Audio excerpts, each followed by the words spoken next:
Sudut pandang dari Siva dan Farhan. Setelah keberangkatan Hafiza dan Dr. Farhan, aku merasa sangat gelisah. Aku tidak tenang melakukan aktivitas apapun. Maka dari itu aku memutuskan berdiam diri di rumah sembari menunggu kabar dari Mbak Ratih. Rasanya menyesal sekali mengizinkan mereka ikut dengan si Farhan.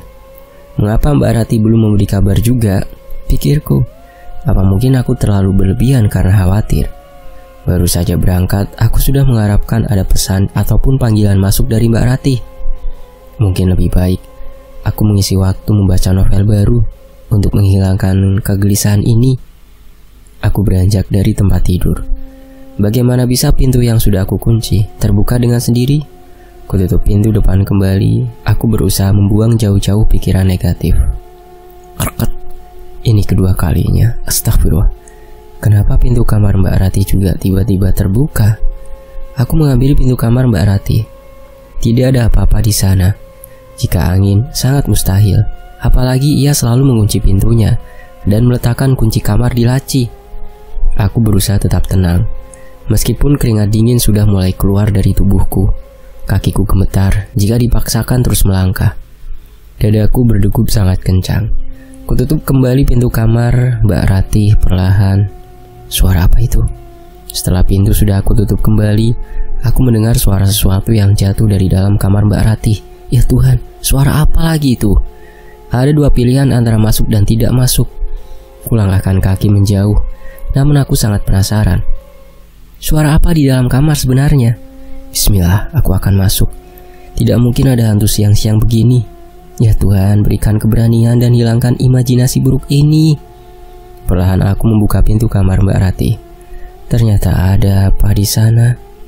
Baju-baju di dalam almari semuanya terjatuh berantakan. Ya ampun, mungkin Mbak Ratih lupa mengunci lemari pakaiannya dan menyusun pakaian tidak rata hingga mendorong jatuh keluar semua. Baju yang baru saja aku sentuh. Dulu aku meminta Mbak Ratih untuk membuang baju ini, tapi kenapa baju itu malah ada di sini? Kurir misterius yang salah mengirim barang waktu itu. Milik siapa baju ini? Kenapa Mbak Ratih sengaja menyimpan di lemari bajunya? Aku ambil baju itu kembali. Ternyata bercakan warna merah yang kuanggap darah itu bukanlah darah. Baunya sangat wangi. Apa mungkin baju ini sudah dicuci oleh Mbak Ratih? Aku semakin tidak mengerti. Sebenarnya rahasia apa yang selama ini disimpan Mbak Ratih dariku? Apa aku terlalu buruk jika menjadi tempat ceritanya Mbak Ratih? Mbak Ratih seolah tidak mempercayaiku. Jika baju ini disimpan, itu tandanya baju ini berarti untuknya. Sudahlah, aku tidak mau memikirkannya. Biarlah, suatu saat nanti aku pasti mengetahui semuanya. Aku tidak mau mengocek dalam rahasianya. Semuanya akan berjalan pada waktunya. Assalamualaikum, terdengar salam dari luar. Dan bel dibunyikan satu kali. Iya sebentar, waalaikumsalam. Aku langsung beranjak keluar. Membukakan pintu, kutinggalkan kamar Mbak Ratih dan menguncinya kembali. Waalaikumsalam. Belum sempat kusempurnakan jawaban salamku, aku benar-benar tidak bisa melanjutkan setelah aku melihat siapa yang datang. Dr. Farhan. Aku keluar melihat ke sekeliling. Di mana Hafiza dan Mbak Ratih? Batinku. Dr. Farhan malah memasang wajah bingung melihatku. Maaf, kenapa ya? Ada yang aneh? Tanya Dr. Farhan. Aku melihat Dr. Farhan kali ini memakai baju yang berbeda. Dia mengenakan kemeja berwarna biru muda. Namun aku melihat Dr. Farhan tadi memakai baju berwarna merah tua. Mataku tertuju ke arah mobil. Memang mobilnya sama, ada satu perbedaan. Plat? Iya, plat mobil berbeda dengan Dr. Farhan yang mengajak Hafiza dan Mbak Ratih ke Tokyo. Bukan mengajak, namun lebih tepatnya memaksa. Hei, Dr. Farhan membuyarkan lamunan. Maaf, ada Hafiza dengan ibunya di rumah? Tanyanya. Aku tidak menjawab. Sebenarnya Dr. Farhan kenapa? Bukankah mereka ada bersamanya? Aku sedikit merasa takut melihat Dr. Farhan. Setelah kejadian terbukanya pintu depan dan kamar Mbak Ratih secara tiba-tiba. Bukannya mereka ikut dengan kamu? Tanyaku berusaha mengujinya. Dia malah semakin tidak mengerti apa yang aku katakan. Ikut kemana? Aku saja baru datang, jawab Dr. Farhan. Di mana mereka? Apakah di rumah? Saya punya hadiah untuk Hafiza. Bukankah hari ini adalah ulang tahunnya? Dr. Farhan meminta izin untuk masuk ke dalam rumah. Aku mengikutinya dari belakang dengan pandangan kosong. Di mana mereka? Tidak diacarakannya ulang tahunnya. Hei, lagi-lagi Dr. Farhan berusaha membuyarkan lamunanku. Ada apa ini sebenarnya? Tanyaku ke arahnya. Kok malah balik bertanya sih? Di mana Hafiza sekarang? Fix, benar dugaanku. Dr. Farhan ada 2 orang, dan yang menyerupai Dr. Farhan kemarin maupun tadi adalah Dr. Farhan palsu. Ayo cepat selamatkan Hafiza dan Mbak Rati. Kita ke bandara sekarang. Aku menarik tangannya. Tak peduli sungkan tidak sungkan, yang terpenting aku ingin segera menyusul mereka. Ayo cepat antarkan aku ke bandara. Aku mengulang kata-kataku kembali. Aku tarik tangannya sekuat-kuatnya. Bahkan kancing baju di pergelangan tangan sampai terlepas karena tarikanku. Aduh, sebenarnya ada apa ini? Kenapa tiba-tiba kamu memintaku segera ke bandara? Dr. Farhan semakin kekeh tidak mau mengikutiku. Berikan penjelasan, baru aku mengerti. Oke, mungkin lebih baik aku bertanya sebentar kepada Dr. Farhan dan menjelaskannya. Kapan terakhir kamu kemari menemui Hafiza dan Mbak Rati? Aku tidak sempat mengajaknya untuk duduk. Kita masih berdiri di depan pintu. Terakhir aku bertemu ketika aku menjemput mereka ke rumahku. Kamu saksinya kan? Jawab Dr. Farhan. Bukannya itu sekitar 3 hari yang lalu, pikirku. Siapa yang mengantar pulang malam itu? Jelas-jelas kamu menginap di sini. Dr. Farhan terkejut mendengar pengakuanku. Ia mengernyitkan dahinya. Mana ada. Bahkan malam itu aku sibuk dengan kondisi Abu. Lalu sopirku yang mengantar mereka pulang ke rumah. Sopir? Tanyaku. Iya, malam itu aku meminta sopirku untuk mengantar mereka. Aku minta maaf. Memang malam itu aku tidak bisa mengantar karena kondisi Abu. Aku percayakan kepada Pak Seswo. Nama sopirnya adalah Pak Seswo. Jadi kamu tidak datang kemari? Tanyaku mengulang. Astagfirullah, aku tidak datang kemari setelah malam itu. Aku mencoba menghubungi, selalu saja tidak bisa. Aku sibuk bekerja setelah itu. Dan juga 2 minggu ini tidak pulang kan? Itu karena banyak sekali pasien di rumah sakit. Sekarang aku baru bisa menyempatkan datang kemari hari ini. Di hari ulang tahun Hafiza, aku ingin memberinya hadiah. Dan aku akan menanyakan kenapa ponselnya sulit sekali aku hubungi. Sekarang di mana mereka? Mereka sedang dalam bahaya. Kugapai kunci rumah dan bersiap. Ayo cepat ikuti aku, sambungku. Aku menarik tangan Dr. Farhan sekuatku. Ku kunci pintu dan segera masuk ke dalam mobil tanpa ada kata malu. Rasa malu sudah terkalahkan dengan rasa khawatirku kepada Hafiza dan Mbak Rati. Sebenarnya ada apa? Kita mau kemana? Bandara, ayo cepat, teriakku. Aku mencoba menghubungi Mbak Rati di dalam mobil. Berulang kali aku menelponnya, namun tetap saja tidak ada jawaban. Ya Tuhan, jawab Mbak. Aku mencoba mengulang memanggilnya. Hasilnya tetap saja sama. Dia tidak menjawab panggilan dariku. Badanku gemetar dan terus mengeluarkan keringat dingin. Tak henti-hentinya aku berdoa untuk keselamatan Hafiza dan Mbak Rati. Sebenarnya ada apa? Aku perlu tahu kenapa kau begitu panik. Dr. Farhan terus menanyakan hal yang sama di sela kepanikanku. Mbak Rati dan Hafiza sedang dalam bahaya. Jawabku masih sibuk menelpon. Mungkin lebih baik aku kirimkan pesan. Semoga Mbak Rati segera membacanya. Kukirimkan pesan laranganku. Aku memintanya untuk menghentikan perjalanan dan aku akan segera menyusul ke sana. Iya, bahaya apa? Ada apa sebenarnya? Kenapa kita tiba-tiba ke bandara? Tolong jelaskan. Jangan biarkan aku seperti orang bodoh di sini, tanya Dr. Farhan mengalihkan pandangannya ke arahku. Dia masih sibuk menyetir mobilnya menuju bandara. Kamu tahu, selama kamu tidak datang, ada sosok yang sama menyerupaimu. Dia selalu menemui Mbak Rati dan Hafiza, jawabku. Hah? Sosok sama menyerupaiku? Iya, bahkan sopir yang mengantar pulang itu adalah sosok yang mirip denganmu. Aku melihat dan mengira itu adalah kamu. Dia sampai menginap di rumah dengan alasan Hafiza ingin tetap bersama ayahnya, Ayah Farhan. Tentunya mereka juga mengira itu memang kamu. Lanjutku. Aku? Lalu kenapa mereka bisa sampai ke bandara? Tanya Dr. Farhan lagi.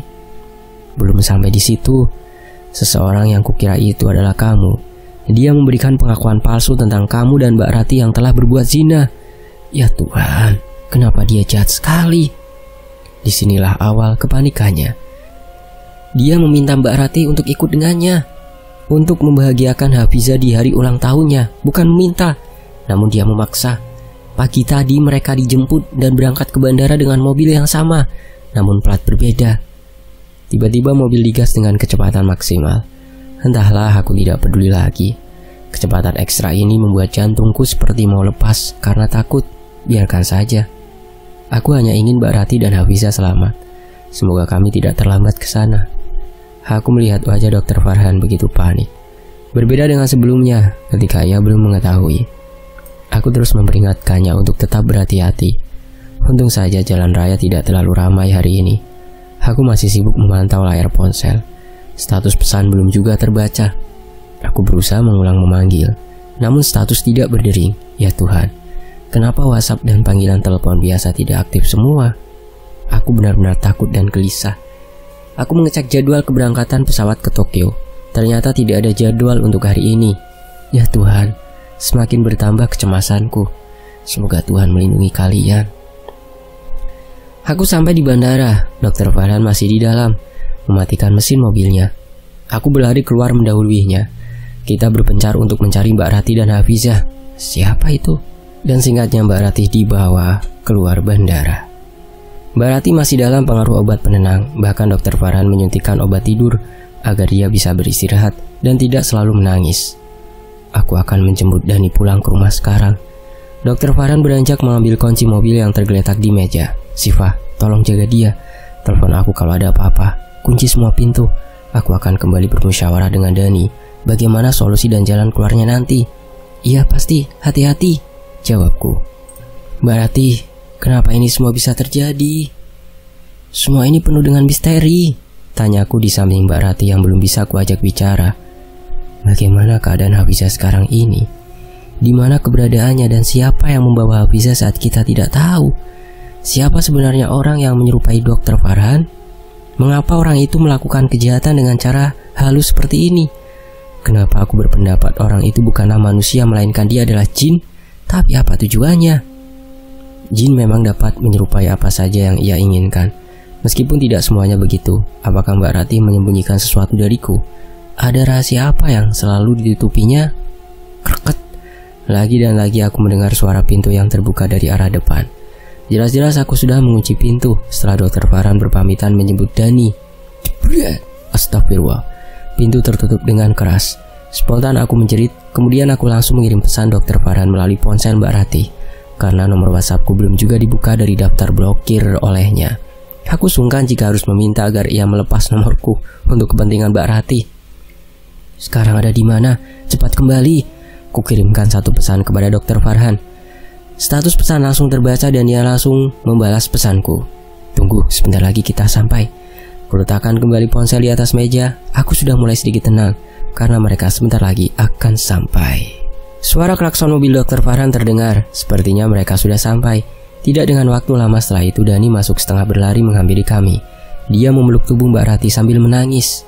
Ya Allah Ma, apa yang sebenarnya terjadi? Setelah itu ia berlari masuk ke dalam kamar ibunya dan masuk ke kamar secepatnya. Sayang, adik, kamu di mana? Hafiza kamu di mana? Ya Allah, di mana adik Dani? Hafiza kamu di mana sekarang? Teriak Dani panik. Ia bahkan berlari ke sana kemari, ke seluruh sudut ruangan. Tetap saja ia tidak menemukan adiknya. Gemetar kaki dan bibirnya, terjatuhlah air mata. Badan Dani bersandar di dinding dan perlahan ia terjatuh karena lemas. Dr. Farhan menghampiri Dani. Dia berusaha menenangkan. Aku tahu, sebenarnya Dr. Farhan juga begitu panik. Hanya saja dia lebih memilih tenang di hadapan Dani. Dani, tenangkan pikiranmu. Jangan sampai kita ikut terganggu karena keadaan. Lihatlah ibumu. Dia sangat tertekan karena hilangnya Hafiza yang misterius. Jadi tolong, tugasmu di sini adalah menjadi penguat ibumu. Kita cari bersama, cari cara bersama. Kita cari jalan keluar.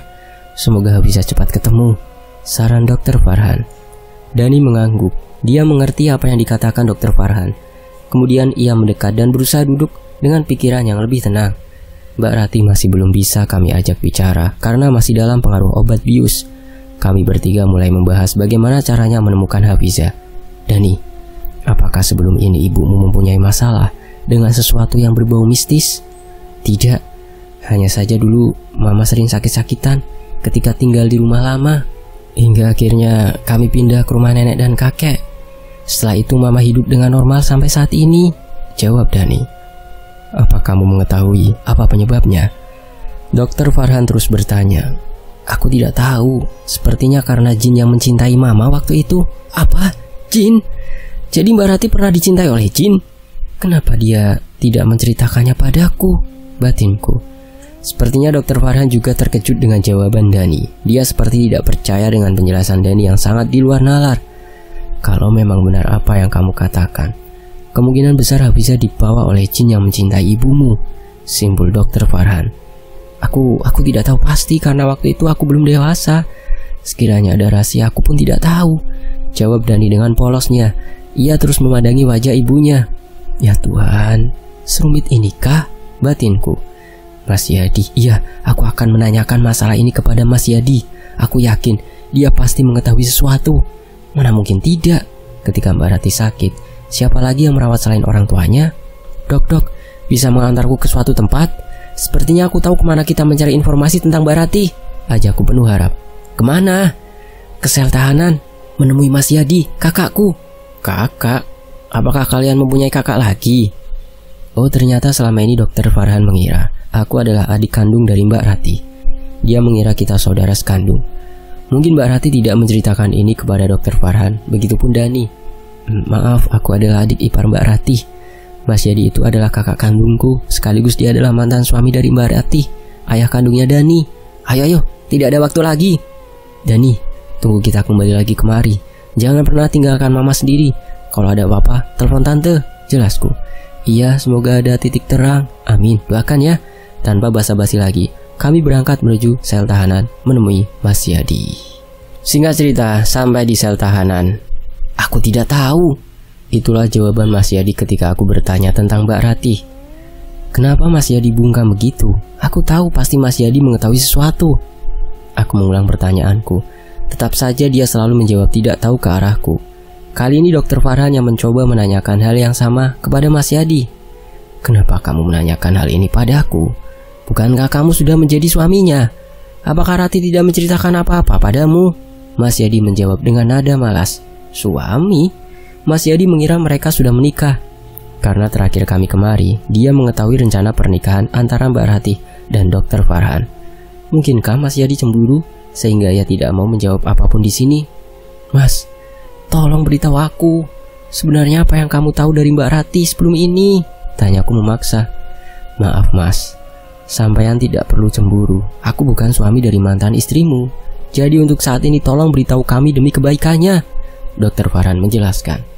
Baiklah, sebenarnya ada apa ini? Kenapa kalian tiba-tiba menanyakan masa lalu Rati? Kalian sepertinya ingin tahu sekali tentang kehidupan kami ketika masih tinggal di rumah lama. Mas Yadi memang terlihat bingung ketika kami tiba-tiba kemari dan menanyakan hal ini. Apa mungkin ini sebuah privasi yang tidak sembarang orang bisa mengetahuinya? Oke, baiklah. Akan aku ceritakan sekarang. Kenapa kami membicarakan hal ini? Karena kami sangat memerlukan jawaban dan penjelasan darimu, Mas.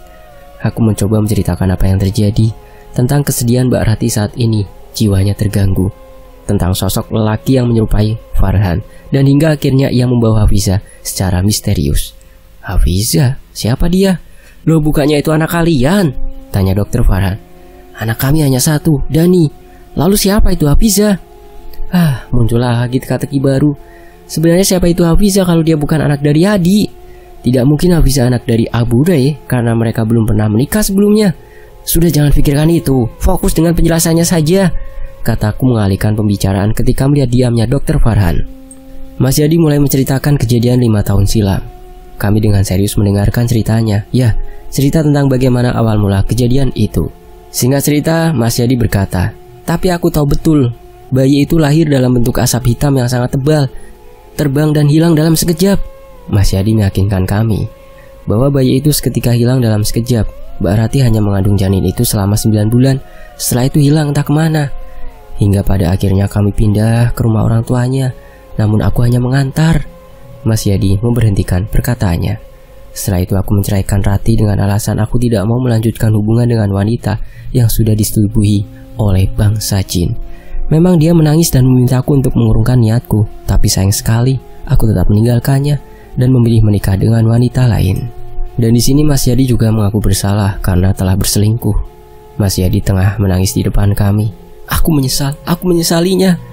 kenapa aku tidak bisa memperbaiki pernikahanku? Begitu kata Mas Yadi. Dan informasi dari Mas Yadi belum bisa memecahkan masalah ini. Lalu di mana keberadaan Hafizah sekarang? Maaf, waktu jenguk sudah habis. Mas Yadi dibawa oleh seorang polisi ke dalam sel tahanan lagi. Ponselku berdering, tertera nama Dani. Aku langsung menjawab telepon darinya. Halo tante, panggilnya dari ujung sana. Iya, kenapa? Ada apa Dan? Tante sedang menuju ke rumah. Ada apa? Apa di rumah terjadi sesuatu? Dokter Farhan bertanya ke arahku. Dani belum menjawab pertanyaanku. Dokter Farhan mengambil ponsel dari tanganku secara tiba-tiba. Aku melirik ke arahnya. Memang dia terlihat panik sepertiku. Dia tidak sabar menunggu jawaban dari Dani. Dani, ada apa? Menghubungkan ulang. Astagfirullah, sinyal tiba-tiba menghilang. Sudahlah, kita harus cepat sampai. Apa? Teriakku pindah posisi, duduk ke depan. Spontan Dokter Farhan menghentikan mobilnya. Ada apa? Sejak keberangkatan memang aku duduk di kursi belakang. Ada apa? Tanya Dokter Farhan mengulang. Itu di belakang ada kucing hitam lagi. Sepertinya kucing yang hampir saja terjabrak di jalan tadi. Aku geli dengan kucing. Kututup wajahku dengan telapak tangan. Dokter Farhan mengecek ke belakang dan ternyata benar. Kucing hitam itu ada di bawah kursi, meringkuk dan mengeluarkan suaranya. Kucing hidung yang sangat menggemaskan, tapi sayang, warnanya sedikit menakutkan. Semua bulu di badannya berwarna hitam. Kenapa kucing hitam ini bisa masuk ke dalam mobil? Entahlah, aku harus cepat sampai ke rumah. Maaf, kamu keluar ya. Aku tidak bisa merawatmu, apalagi membawamu. Aku tidak punya makanan untukmu di dalam mobil. Aku sedang terburu-buru. Jika bertemu lagi, insya Allah akan kuberikan makanan untukmu ya. Singkat cerita, Dani! Teriakku dengan Dokter Farhan. Kami setengah berlari. Dani masih berada di samping ibunya. Kepalanya tertunduk, tangannya menyentuh tangan Mbak Rati. Loh, kenapa Dani tidak menyahut panggilan kami? Kami saling memandang. Kenapa dengan Dani? Apa? Kami langsung berlari dan menyentuh tubuhnya. Dani, kamu kenapa? Astagfirullah, aduh, kalian ini kenapa sih? Aku tidak apa-apa kok. Jawab Dani sangat terkejut melihat tingkah laku kami berdua. Ya Tuhan, ternyata Dani hanya tertidur. Aku menunggu kalian pulang sampai aku tertidur, jawabnya. Tidak terjadi apa-apa kan di rumah? Tidak, kenapa? Apakah tante sudah menemukan informasi dan titik terang dari bapak? Aku terdiam, begitupun Dokter Farhan. Dan apa tadi kamu menelpon kami saat kami perjalanan pulang? Tidak, itu ponselnya masih di tas. Ya Tuhan, apalagi ini? Siapa yang menelpon kami di tengah perjalanan jika bukan Dani? Jelas sekali itu suara Dani dan nomor Dani kok. Sudahlah, kita lupakan kejadian yang sudah berlalu, kata Dokter Farhan. Hari sudah semakin sore, mungkin sebentar lagi menjelang malam. Sebenarnya aku tidak tega jika harus pulang, meninggalkan mereka di sini. Tapi bagaimana jika nanti Abu membutuhkanku di rumah? Dia juga membutuhkanku. Siva, jika ada sesuatu, telepon saja ya. Iya. Mana bisa nomorku? Nomorku saja masih diblokir kok. Aku hanya bisa membatin. Sementara itu dari sudut Rati. Sayang, anakku. Aku berlari mendekati anakku. Iya, aku melihat Hafizah di sana. Aku di sini namun Hafizah berada di seberang sana. Kami terhalang oleh sungai kumuh yang mengalir deras. Sepertinya itu sangat dalam. Bagaimana caranya untuk bisa melewati air yang sangat deras mengalir ini? Kupanggil-panggil namanya. Hafizah menoleh ke arahku.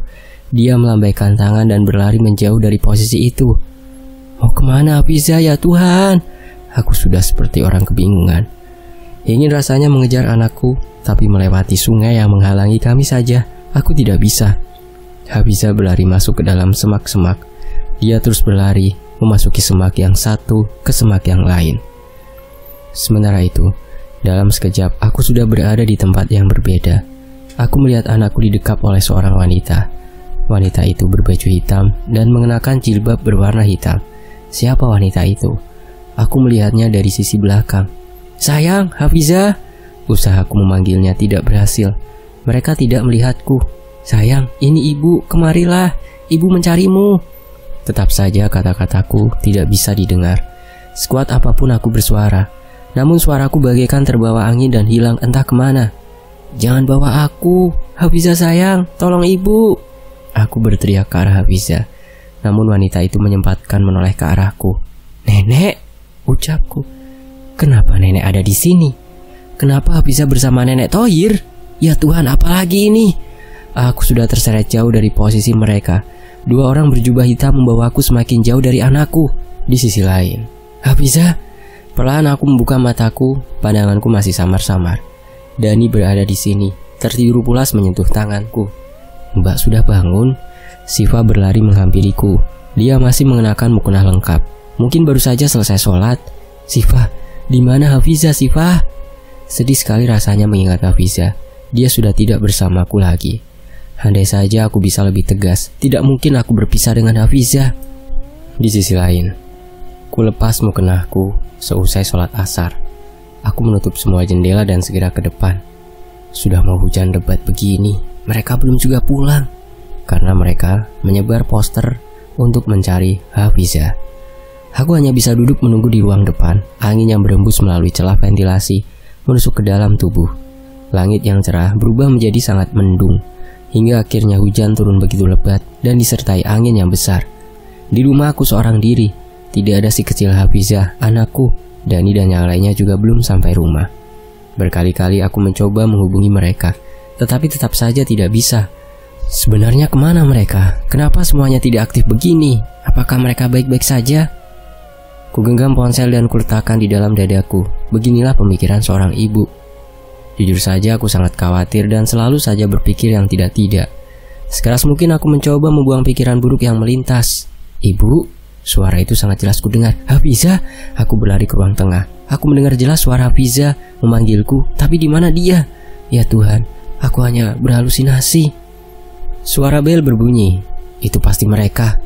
Aku bergegas keluar. Tidak lupa aku menyimpan kembali baju Masre ke dalam lemari. Jedier, subhanallah. Baru saja hendak keluar kamar, petir bersuara begitu keras. Jantungku berdegup kencang mendengarnya. Ya Tuhan, sampai gemetar badan ini. Langkahku melambat karena lemas. Iya, nanti sebentar. Siapa yang datang? Aku segera membukakan pintu. Bukan Dani, Siva, dan Dr. Farhan, melainkan... Aku sudah bagaikan patung, terdiam melihat siapa yang ada di depanku. Aku tidak salah melihat, Abu. Ya, di depanku itu adalah Abu. Dia adalah Masre.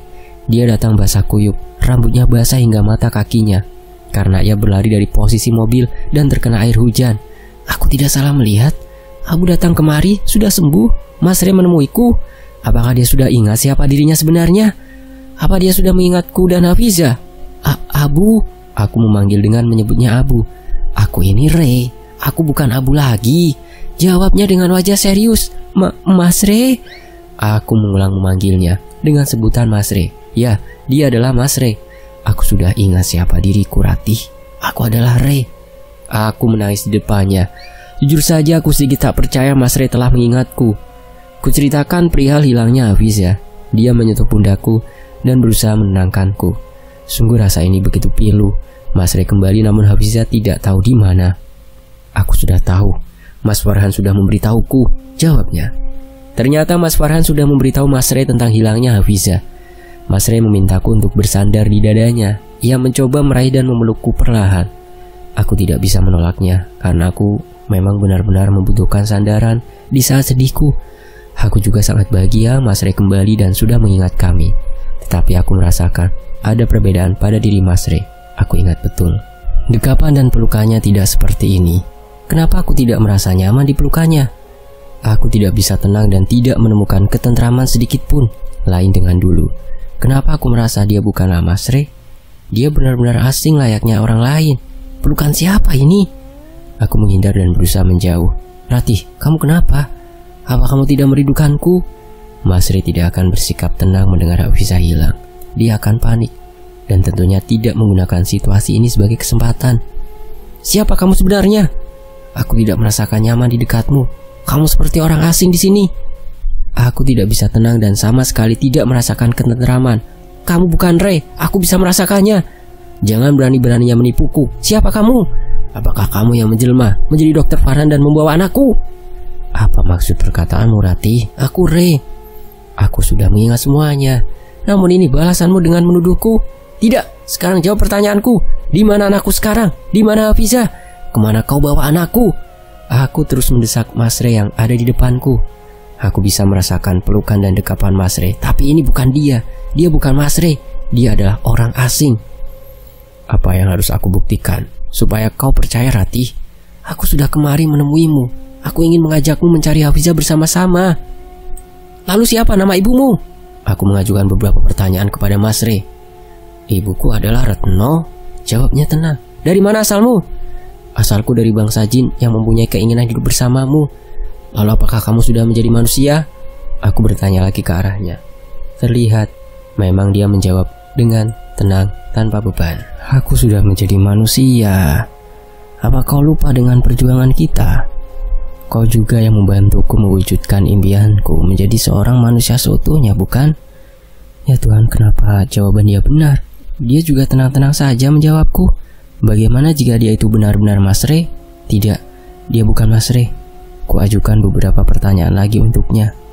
Apakah kamu ingat saat kita masih berada di alam jin, kita itu hampir mati. Lalu kenapa kita bisa hidup sampai saat ini? Aku yakin jika dia bukan Mas Re, sudah pasti dia tidak bisa menjawab pertanyaanku. Jelas aku tahu, Ratih. Saat itu kita diselamatkan oleh kakek Thohir. Kita dirawat oleh nenek dan kakek Thohir.